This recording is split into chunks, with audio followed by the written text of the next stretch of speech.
This video is about the cruising luggage tag. This is what happens when you print out your boarding pass and your luggage tag. So this is for Carnival Cruise, and what you do is you fold it up into threes like so.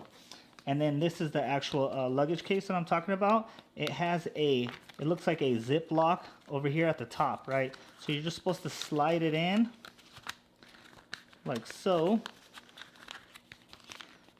Okay, and then it goes all the way in there.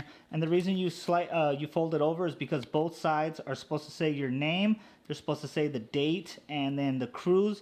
And then this is actually where you're going to be at. So it's very important that you attach this to your luggage, because you're not going to get your luggage if you don't attach it to it. It says right here, staple or tape here. So the cruise lines, they want you to tape it to your bag or to staple it. And I say that's a big no-go. You need to have something like this. Okay, so we're going to zip it up nice and tight. And the part that's going to secure it is this cable. It's a very sturdy cable.